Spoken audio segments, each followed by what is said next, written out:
Hello there.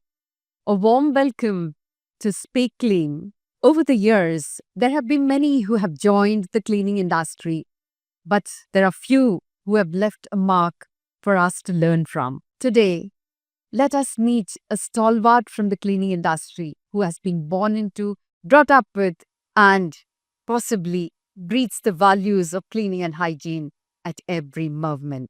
Who took over the reins as early as 1987 and has been leading as the managing director and chairman of his company.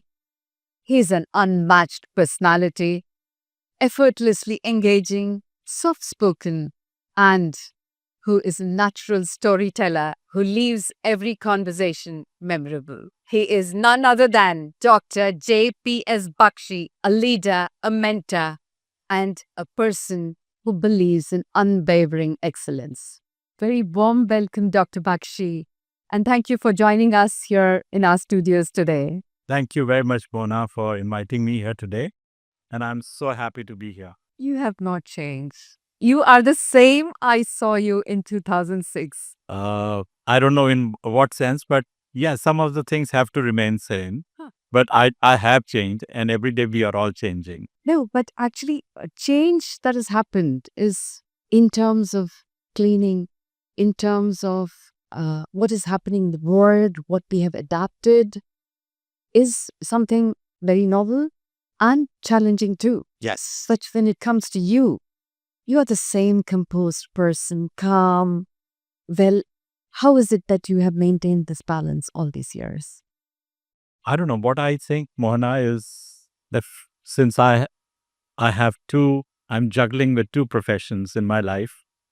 So my other profession, which is into healthcare, that is something which keeps me a little balanced. That keeps me grounded. So you can say probably I'm a little more composed uh, than as a businessman.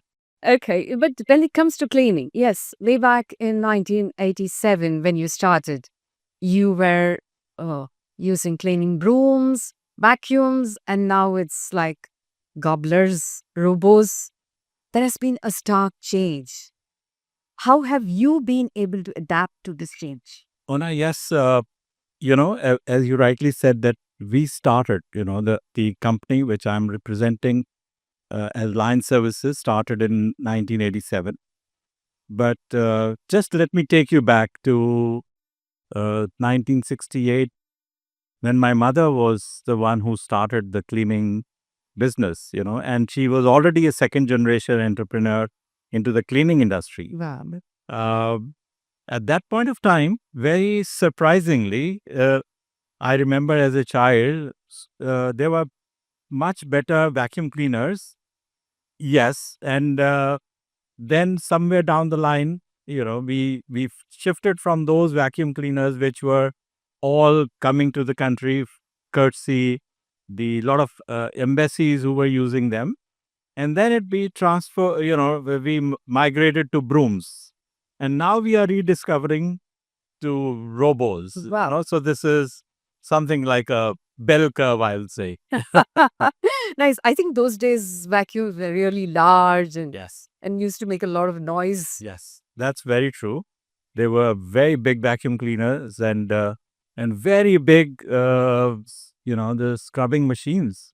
And I remember the first Indian venture had a very, very huge single disc scrubbing machines. Did you drive Yeah. them those days? They were so difficult to handle. As a child. I still remember. But yes, I did try them. So how did you feel riding those machines? I think they're very fantastic and they were great. And now, as we know that unfortunately the reality is that we had to all the manufacturers or all the people those who are trying to bring uh, the different machines to the country for the cleaning industry, they have to struggle with the price. So I'll say those machines used to be very robust and very rugged. And what we Let's are. delve more as a child when you first touched those machines and you start running it. What was the feeling that time? I remember very clearly in the very beginning that the deep cleaning used to happen in most of the clients which we were handling at that time on Saturday and Sunday. So Saturday and Sunday used to be the the really the spring cleaning, every weekly You spring were cleaning. looking forward to it always? Yeah, no, in fact, I had to be there because my mother was out there. So I used to usually accompany her on many of the offices I still remember as a child. And yes, as and when I could lay my hand on vacuum cleaning or trying that how to further clean some area. So I used to experiment with that. Did you ever think at that time that this is going to be your profession and this is what you're going to do in future? Not really. To be very honest, I think I was very, very sure in the very beginning, when the time came that I want to be into medical profession, then into the business, Okay. and especially of the cleaning. Oh my Yeah, God. yeah, that's So very this is two diverse professions.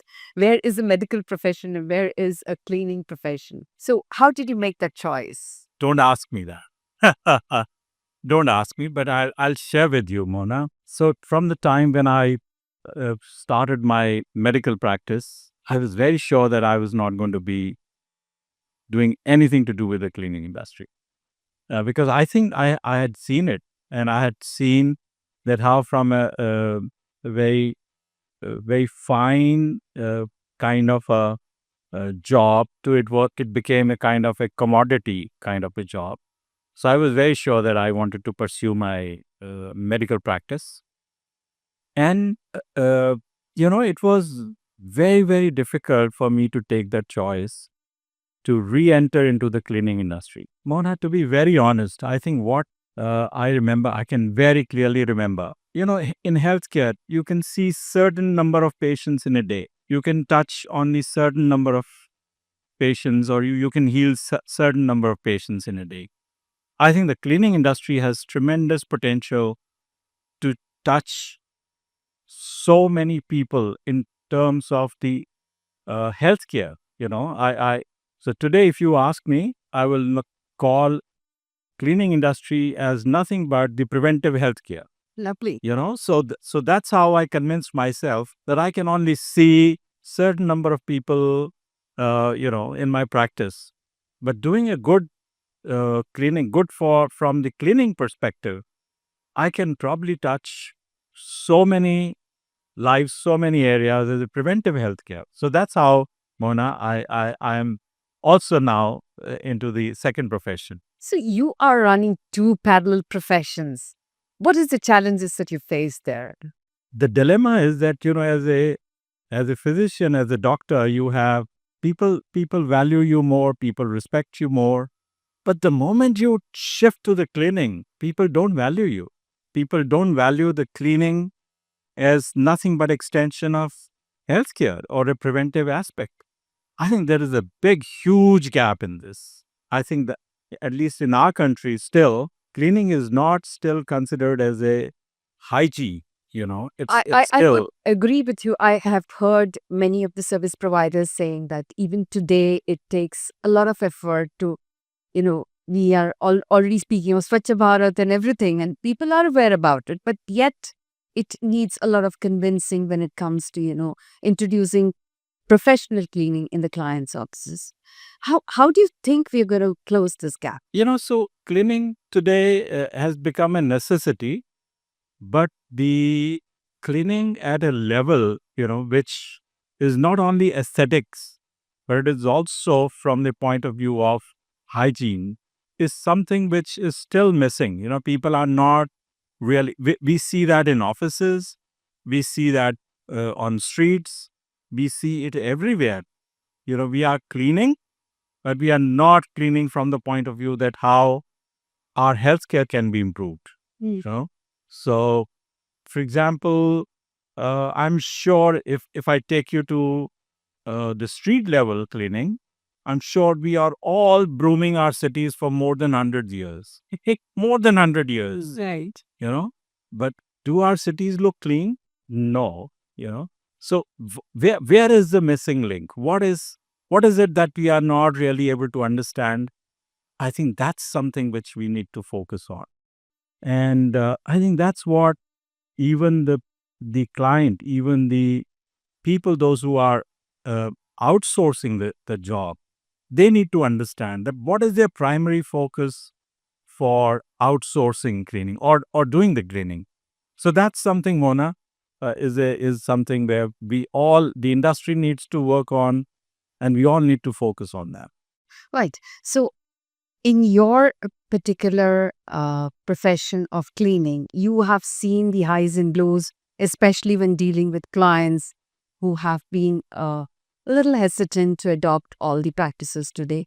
Yet, Lion Services has moved from a housekeeping company to facility management and base management, been really successful. What is the secret behind this? I think the secret lies in that you have to understand that what is the need of the hour. If I can just share with you that from the time when my mother started, I think cleaning had a certain way of being outsourced. No doubt that it was mostly the multinational companies, the international banks, who brought this concept of outsourcing the cleaning job. Before that, as we all know, that the office boy, office peon would work as a cleaner in the morning, and during the day he would serve the tea or coffee, give lunches, and maybe do some deep cleaning in the evening.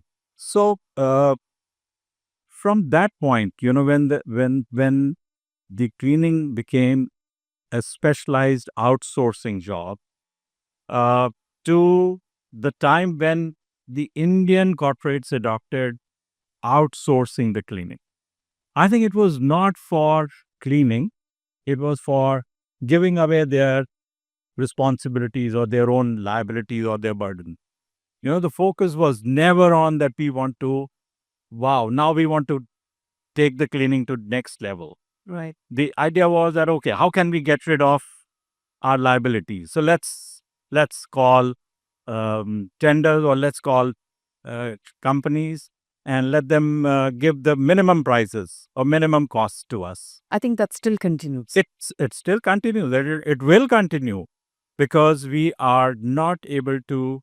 We as an industry, if you ask me, we have failed. One area where we have failed is this area that we have not been able to educate. We have not been able to come on a platform together. And in this scenario, as you asked me that how line services changed from a cleaning company to facilities provider, and today, um, you know, though we are one of the oldest companies, we are not there too much into facilities. We have moved on to the city maintenance services, and now into public space management services. So this change has happened because of looking at that where we as an organization, where we can bring value to the area we work on. So I think we were not really making great value proposition in terms of staying at one goal and growing in that. So that's what is our concept of moving on, changing, adapting to new ways. How did you feel as a child when you held to that first vacuum cleaner and wanted to run it? Wow, you're taking me back so many years ago. Uh, but I'll share with you that I still remember being in one corporate office. That was my first, memories of how the vacuum cleaner, and it was a red color large canister vacuum cleaner. I'm sure it was American. And the moment I saw that how it sucks inside something, amazing. I think I can't really forget the noise of sucking. The way it was sucked inside. That was amazing. I think that was something which still I can still recall that, and I'll share with you that how that in today's case, and in today's time, how that same I'm trying to recreate that same noise in my ears, Right. So that's something which is I still remember. And yeah, it was that feeling, that how effective it is, how effectively something is really gobbled up, something goes inside. And then the idea was that how can we, this experience, how this experience can be transferred to other people. I still remember the same way, uh, showing some of the workers how to use the vacuum cleaner, and reach out to the areas where you are not able to uh, clean. That this was very interesting. True, true. I think even today when we see people using the ride-on scrubber in airports, I mean the pride that they bear sitting on it, riding, Of course. it's a tremendous change that we are seeing. That's Yes, yes. I think this is an empowerment. This is that moment. It is that tools which we give to our workers, which is the game changer. absolutely, It's a game changer. absolutely. Yeah. Speaking of workers, that today I know India has been labeled as cheap labor always, and but if you see today, we are actually struggling to have skilled labor. We are having a huge dearth in getting that kind of manpower which can run the machines, who can understand technology, because cleaning itself has changed. So, how do you see, in today's scantiness of this kind of a labor? How are you managed? Mona, again, I think you have again touched on a very, very important aspect of cleaning today. So the dilemma is that we are trying to provide services through someone who is probably not that educated, who is not coming with the concept of that why I'm doing this job. And we are trying to provide the services to someone who's educated, who's sitting in a corporate office. So there's a huge gap. There's a huge gap. But it is in cleaning industry. I'm sure it is in many other industries. And I think education, if I just and compare it with the medical field, even being a doctor, even after you have seen so many patients, even after you have practiced for so many years, you still have to be a part of continued medical education. So those CME programs are nothing but upskilling or exposing you to new technologies, to new tests, to new medicines. You know, so that is not something which is happening. We actually don't have any course either. Yeah, yeah, Which yeah. he can talk that he's a graduate in in cleaning or facility management in India. That's right. That's right. Uh, People don't want to come into this field, and I think we have to be blamed for it. For example, somebody today you employ in the cleaning industry as a housekeeping staff. We are the client is just wants to pay you only minimum wages. They don't even want to pay you the other statutory benefits. And why not that person can earn more money being in a quick delivery platform, or they have other options.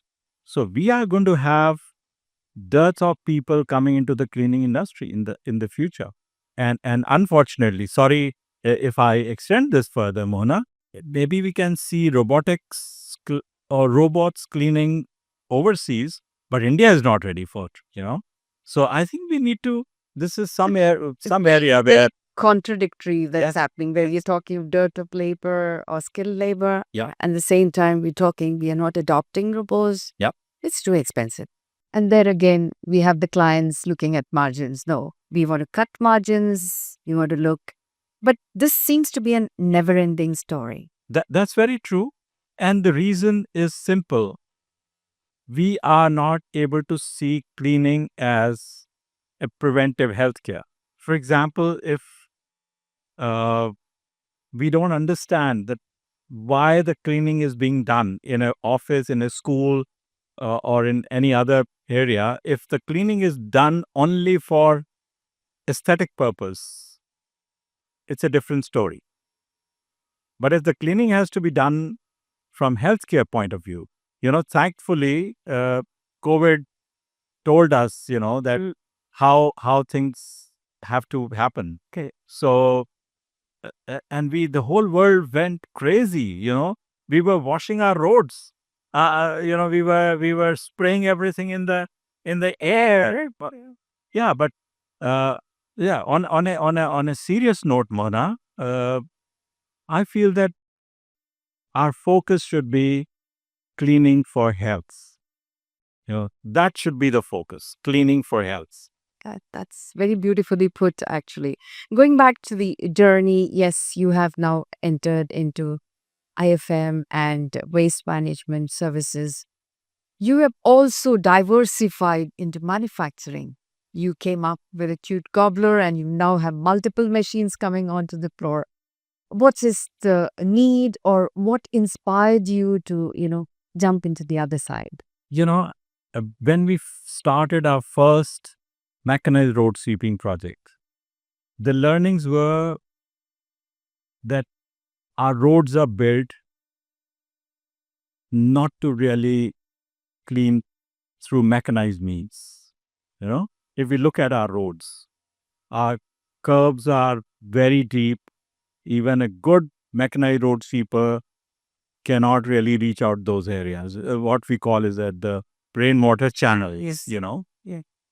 And then abroad, if we see where there is a more adaptability of those machines and technologies, the footpaths are even. There is no grill on the corner, so that you can even reach out to the side footpath as well with the machine. So in the end, you can probably just sweep the streets or the roads, but your ROW, the area beyond your black top roads, that is always filled with litter. And then per se the agencies who outsource you in the city for those mechanical sweeping jobs, they feel that, oh my God, we have given you the mechanical sweeping job, and why the hell you have to put some other people onto the side cleaning, without realizing that the litter is there stuck on the footpath. There are no proper arrangements for dustbins. So our footpaths are the biggest challenges. Our green area beyond footpaths are the biggest challenges. And we struggled with this because then again we had to deploy a lot of manpower to clean those areas, which really contradicted the whole purpose of mechanization. Absolutely. So Mona, we were really looking for some solution onto this, and then we took clues from how internationally that is being happening, and then we created our first prototype machine as a litter picking machine, mechanized. Okay. But the challenge was that workers in our country, they are not, they don't walk.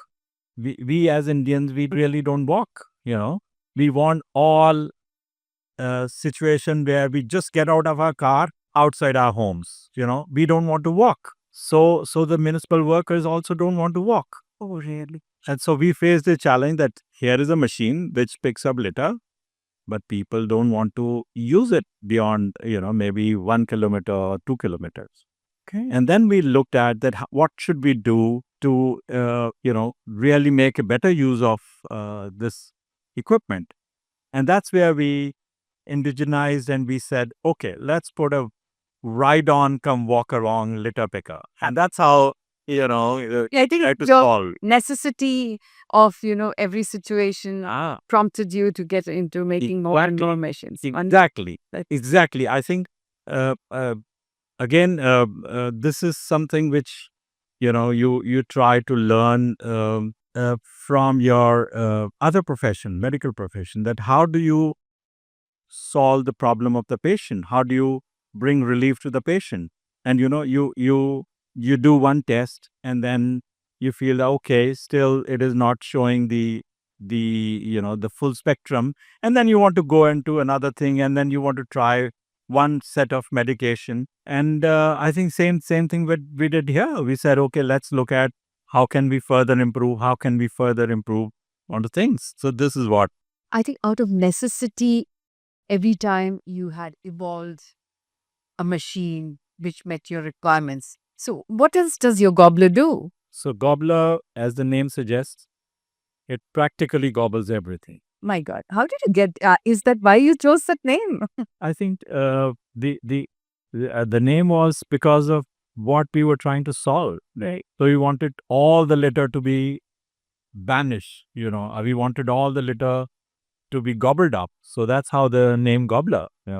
So gobbler is from that perspective. Okay. It can gobble up all the litter on the street. And on the footpaths, it can go into green areas, it can go into uneven surfaces, it can go on slopes, and you can just ride on or you can walk along as per the requirement.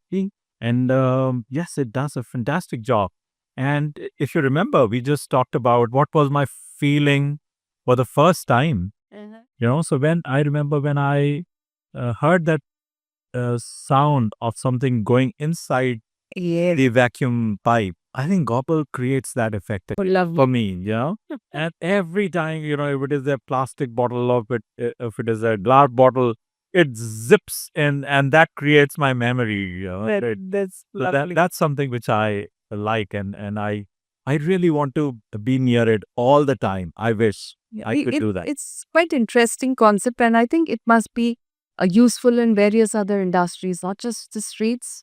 Yes, since you rightly said, since it is powered by lithium ion, so it can work inside, it can work outside, it can work on airports, it can work on municipal roads, it can work on all the public space areas, and inside the production halls, where you can't have any other equipment to pick up these spillages or to pick up dry material recovery. Also, it can work in all those areas. Okay.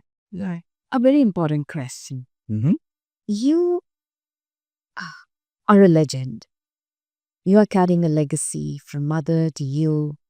And I know your sons have chosen different profession. Who's going to be your successor?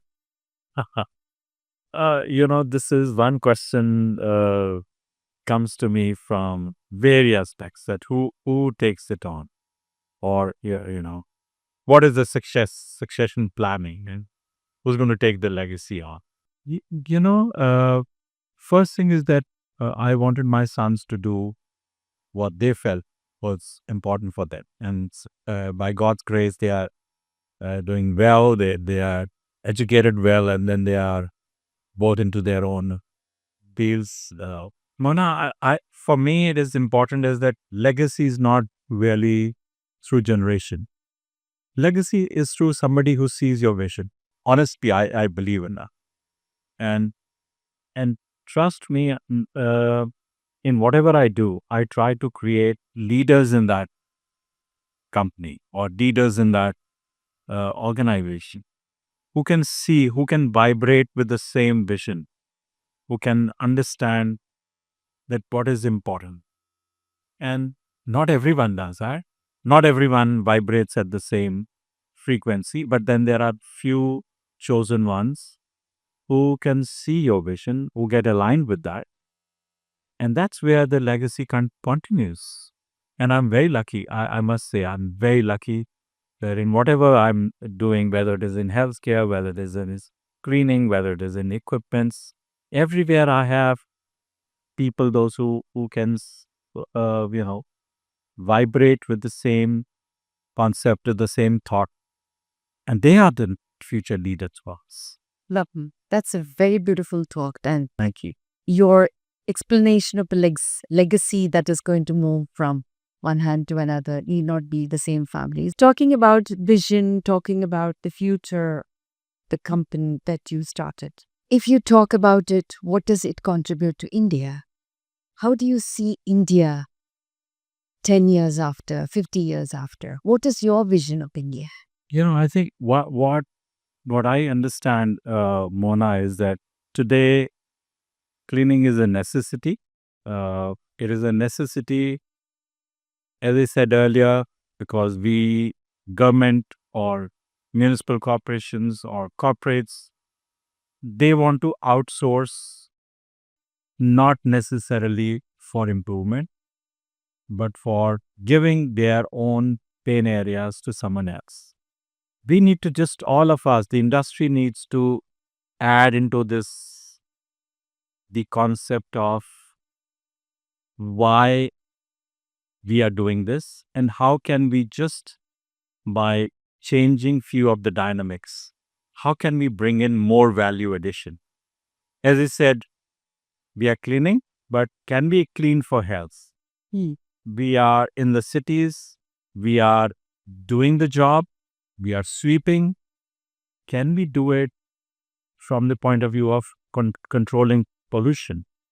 Can we reduce the PM10, PM2.5s? Can we create our cities which are more aesthetically appealing? Can we create our roads which are more safer? So the if apart from just doing the basic job, if we can bring this angle to it, if we can merge these two concepts together, then our future is great. Then the cleaning industry's future is great in our country. We are a booming economy. We have all the right things in our country going right now. The vision of the government is very clear. Only thing is we all need to come together and really work in that direction. So 5 years, 10 years, 20 years down the line, we can become as clean as any other advanced country in the world. Great. That's great. Let's move forward to some interesting questions. Rapid fire. Wow. Okay. What would be the one cleaning myth that you would like to debunk? I think the one which comes to my mind is that the dirtiest place is the toilet seat. There's more dirtier places? Many. I think even the wiper which we use on our kitchen counter could be the dirtiest. Our chopping board could be the dirtiest. So, yeah, I'll say that. Describe your leadership in one word. Empathy. I think that's what usually I have heard, that I can very easily get myself into the other's shoe. One thing that you would like to do which keeps you grounded the whole day? See my patients every day. Yes. Who's your favorite leader? That's really a difficult one because there are so many great people. But I think I'm very impressed by the legacy of Ratan Tata. If you had to choose between becoming a doctor and running a housekeeping company, which would you choose? So today I'm doing both. Maybe 20 years ago, I was very clear to be a doctor, but now I think both go hand in hand. So no, you have to choose one. I think healthcare. When do you want to retire? Honestly, I don't think I can retire ever. If I'm not doing the business, I'll be seeing my patients. So I don't want to retire. Okay. Complicated question. What if you see a client unloading his stress on one of your workers? What would you do first? One way is because you want to retain client. So you join the gang. So you try to also pass on the buck on to your worker. But I think here most important, this is my personal understanding, that again, my hat changes and I always try to get into the shoe of why the client was doing this. Whether there's a problem at his end, whether he's going through stress, or he was genuinely, shouting at the worker because of something which the worker didn't do well. So The answer to this, Mona, would be at that point of time, cool off, try to look at both the aspects, and then try to sensitize both the parties involved at some point of time, because that is important. Otherwise, this will keep happening again and again. Okay. What if one of your workers had done a grave mistake? How would you react first? So, as a human, first emotion would be to scold. I think, in my personal sense, that comes little Very rare. Well, yeah. Well, but I won't say that. People know that I have huge temper sometime, but yeah. But the idea would be that I'll sugarcoat. I'll never, you know, plant. I'll not blast my people. So, what is that one moment when you're being very happy? There in one's life there are many instances on a personal level, but I'll try to quote on a professional level. I think when we created our first gobbler, I think the Purita, that was really a great and very proud and happy moment for us. Great. Thank you so much. It was a pleasure talking to you, and I'm sure all our viewers who are going to watch this are going to enjoy every moment of it. And as I said, speaking with him is a memorable moment. Thank you so much, Dr. Bakshi. Thank you, Mohana, for inviting me here. It was really lovely. Very, very, thank you for making me remember all the moments of my life. And it was really special. Thank you so much. Thank you.